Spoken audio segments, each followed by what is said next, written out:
Pour en apprendre plus sur le son et les bruits, je m'en vais rencontrer Jérémy Voix. Voix, non, mais c'est quoi les chances?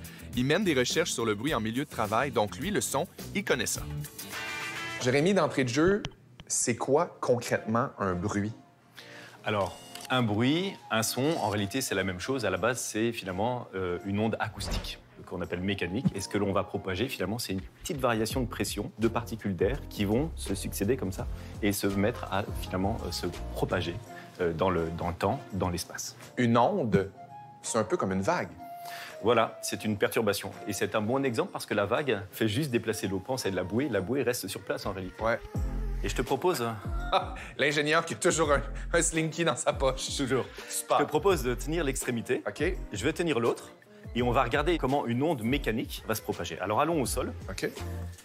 Et là, regarde, je vais compresser et je vais envoyer ce qu'on va appeler une impulsion. Et je la laisse se propager. Donc finalement, tu vois qu'effectivement, cette petite compression des spires, on va dire, de ce ressort, elle s'est propagée dans le temps et dans l'espace, comme j'expliquais. Elle a même été réfléchie au niveau de ta main. Et elle est revenue ici, on l'a vu, se propager à une certaine vitesse.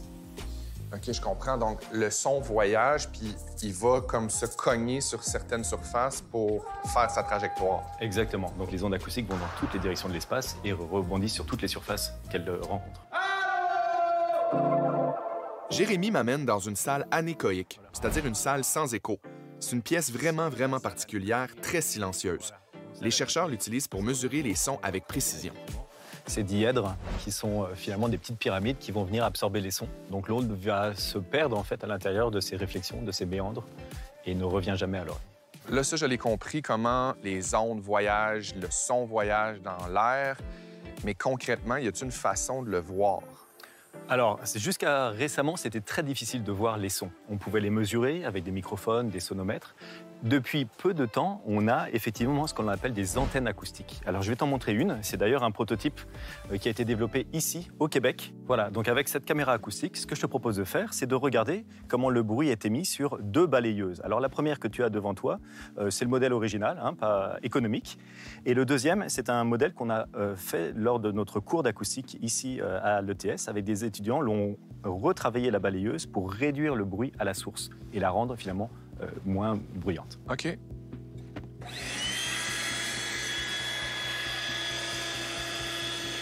Ah ben oui, on voit la couleur.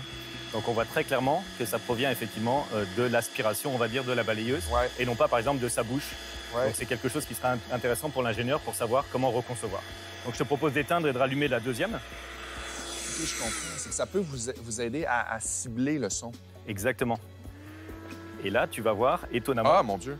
le son vient de tout l'appareil, c'est beaucoup moins fort, comme tu as remarqué, et il vient de tout l'appareil parce qu'effectivement, on a fait en sorte qu'il n'y ait plus de source dite dominante.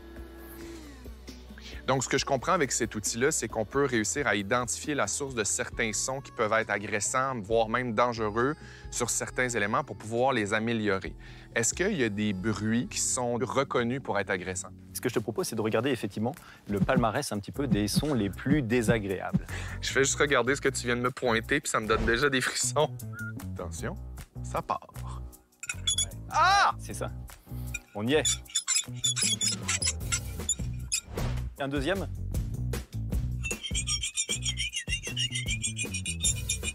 Donc ici de l'ardoise et ici donc la craie. Ah! Ah!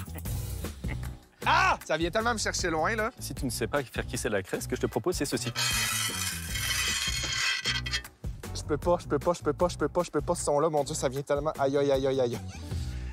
Alors, là où c'est intéressant, c'est que tu te demandes, mais pourquoi est-ce que c'est comme ça? C'est que c'est en fait quelque chose qui, non seulement, c'est un son qui chemine à travers ce qu'on appelle le cortex auditif, le centre finalement de la perception, mais qui va aller aussi stimuler l'amygdale. Et l'amygdale est un centre au niveau du cerveau qui est responsable de déterminer si un stimuli est lié à un stress ou à un danger en fait imminent pour la survie de l'humain. Donc en fait, ce qu'on vient de déclencher chez toi, c'est probablement un réflexe un peu primaire, parce qu'en réalité, ça, c'est peut-être aussi le bruit que peuvent faire des griffes, par exemple, d'un prédateur. C'est cool, je serais capable de me défendre à entendre des griffes de panthère m'effondrer au sol. C'est ce qui t'aurait réveillé en pleine nuit s'il y avait eu une Ah oui, attaque, t'as raison. etc. OK, je comprends. Vu de cette façon-là, je comprends. Le travail de Jérémy, c'est pas de me casser les oreilles avec des bruits pas possibles, mais plutôt de mettre au point des dispositifs pour protéger l'audition des travailleurs sur un chantier, par exemple.